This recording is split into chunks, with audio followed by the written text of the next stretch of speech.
No role plays, no conference calls, no BS. Chris and Lorenzo share 4 decades of combined experience to help you become a more effective leader. This is Hacking Your Leadership.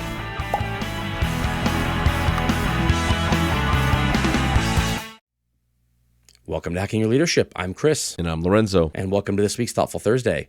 Don't forget to follow us on YouTube at Hacking Your Leadership and leave us a review on iTunes. On this Thoughtful Thursday, I want to talk about an article it's kind of old, a few years old, but it's written by somebody who is a friend of the show, Ron Carucci. He was an interview with us a couple years ago. He wrote a great book around honesty, and the article that he wrote from a few years ago is on motivation and the ways that leaders can tend to motivate people that they think are motivating, but they are not actually motivating.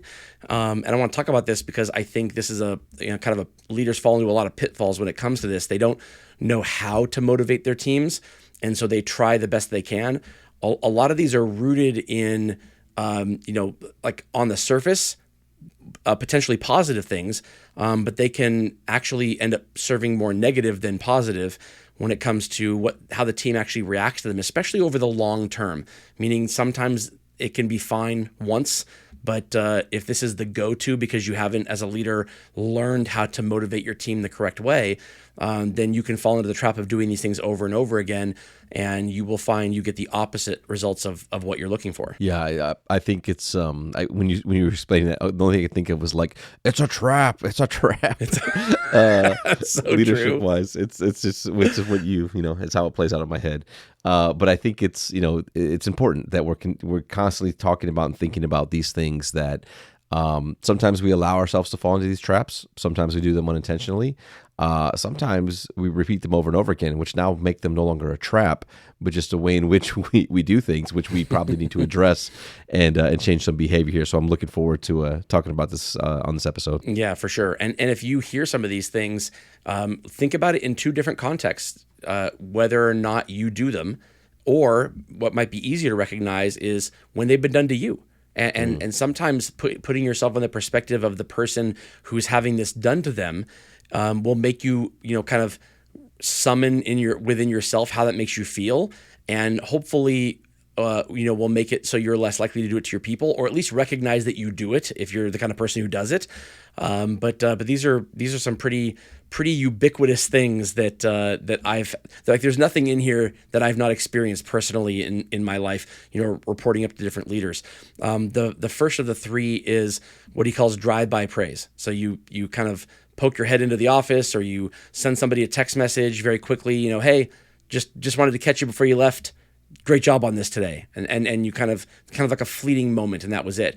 Now, if you're doing this because you genuinely don't have the time in the moment, but you don't want to let it go, that's okay. But it needs to be the precursor to something bigger. There needs to be more follow up when the employee has done something that is profound or that helps the organization. You need to sit down with them and talk about the implications of what they did and how it serves the broader organization or their coworkers or their clients. Tie it into the benefits that what they did are going to bring, not just saying great job.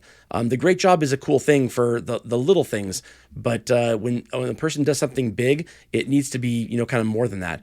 The second one is, and this happens a lot, when leaders kind of lie, for lack of a better word. It's the old, hey, you know what? You're doing a great job, and believe me, every time I see the CEO, which is like once a week, when I have lunch with him, I make sure to tell him how great of a job you're doing. And it's like, first of all, that's not believable to begin with. Like that's not a part of, if you do have lunch with the CEO every week, that's not a weekly part of your lunch is how great this employee is doing. So it's not believable. So don't say it unless it actually is true. And if it is true, there'll be evidence of it, because that CEO will have undoubtedly come to that person and said, hey, I've heard so much about what you're doing, if it really is a recurring thing over and over again. So don't make things up. Don't think that, it's not good enough for you as the boss to say something. In actuality, you can, give them praise from just you. You don't need to have to make it bigger than what it actually is.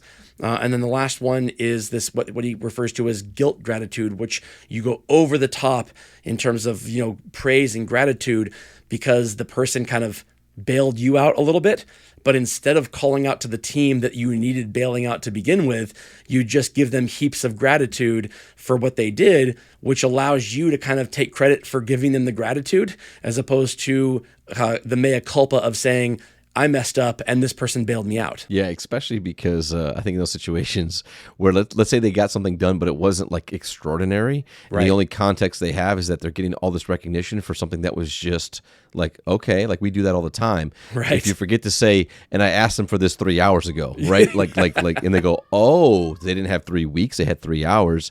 That's a completely different situation. And then I think the drive-by recognition one I think is interesting because to your point around the follow-up is so critical. It's like I imagine the day where like you work in an office style or cubicle and you know the boss leaves and every day it's like, hey Chris, Lorenzo, great job today, great job. And they walk out. Hey, great job today, great job. And they walk out. And it's like, okay, after a couple of days or a couple of weeks of that, I'm like, you don't mean great job. You just say that instead of saying goodbye. Right. Like there's no value to that recognition whatsoever. And so like those repetitive ways of doing things, I think sometimes can devalue the message that you want to have as a leader. I completely agree with that. The one that I kind of would fall into the easiest trap for me is the drive-by praise, like the example you just gave, when it comes to just like it becomes the replacement for a goodbye for the day. One of the things that I used to have a tendency to do on a team that I led was thanking somebody for their hard work today. And it started rooted in something real. Like it started in a actual, I said that to a person because they did something that was above and beyond the call of duty for the day. And I wanted to make sure they understood that it was noticed by me and that it was recognized. And it felt good to say it. So I started saying it. And it took about maybe 2 or 3 weeks for me to realize no one called it out to me. I started thinking, wait a minute. Well, I just thanked somebody for their hard work today, but we didn't interact today. And I don't know that they did any hard work today. Maybe they did nothing today. Maybe they sat around. So if they did something that was hard work, that was great. But if they didn't, that will feel disingenuous and it will devalue when I say it to other people. So I kind of reined that in on my own to now I only say it when I have evidence or examples of things to back it up. And so what I want to ask you, Lorenzo, is which of these 3 things do you think you would have the tendency to fall into the most if you don't kind of keep it in check on your own? And how do you keep it in check? So I want to ask you that, but first I want to give it towards one of our sponsors. All right, Lorenzo, which of these 3 things do you think you're the most likely to do if you don't kind of actively work to not make it happen? And how do you actively work to not make it happen? I think of the 3, it would probably be the first one around like kind of like the drive-by recognition. And mostly because I think there are times when something did happen or something went really, really well. And I want to recognize either the team or an individual quickly. And so I do this maybe over text or something like, hey, great job today. Great with this, really appreciated it. It was fantastic, whatever.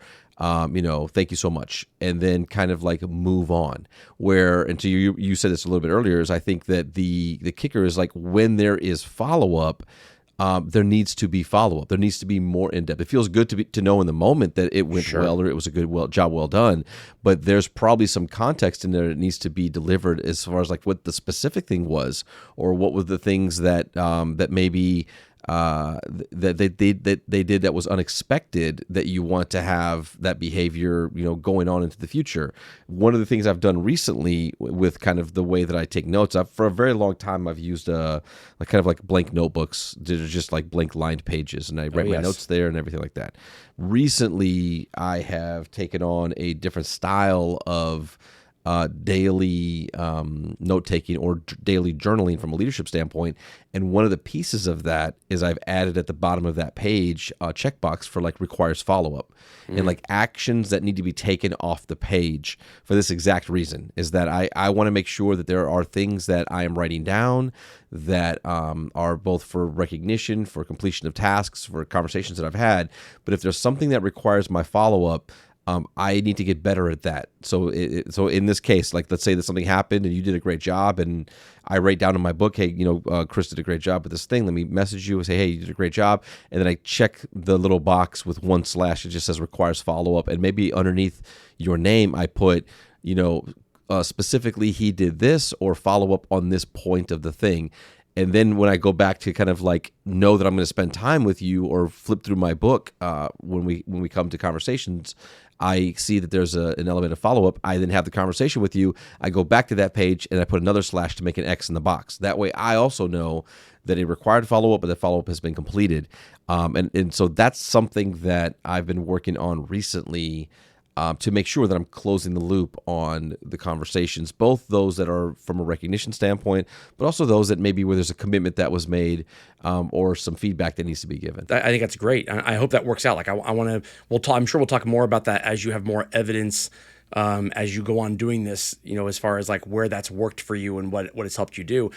Where I think a lot of leaders get stuck or tripped up here, and I can speak about myself personally here, is that the drive-by is needed at the beginning, meaning, let's say that there's a team presentation on a Friday afternoon and there's an actual scheduled debrief on Monday morning. You get back together Monday morning and you do the debrief.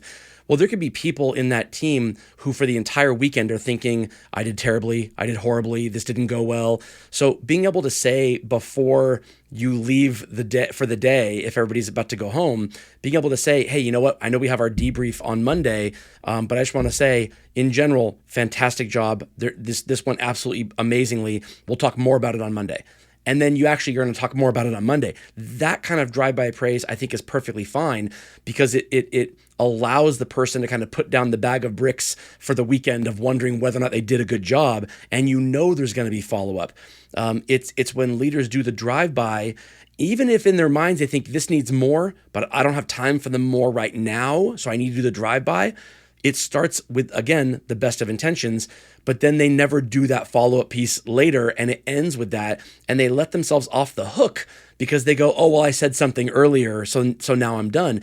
In that circumstance, it would have been better to not say anything at all at the beginning, because then at least it's in the back of your mind thinking, oh, I need to talk to that person, and maybe you'll wait until you have the time to do it the right way, and there doesn't need to be drive-by to begin with. So it really is about timing. If you don't have the time in a very quick perspective, like the same day that the event happened. If you do have that time the same day, don't even do the drive-by. Wait till you can actually do the whole thing. If you don't have time the same day and it needs to be follow-up later on because of scheduling, and that happens, that's true, then give the drive-by, but 100% follow-up and tell them you're going to. When you give the drive-by praise, say, I want to spend time with you on this day so we can go over it together, so we can talk about specifics, but in general, that was a great job. It's a both thing. It's not one or the other. Absolutely. And with that, it brings us to the end of this episode. This is Hacking Your Leadership. I'm Lorenzo. And I'm Chris. And have a great day.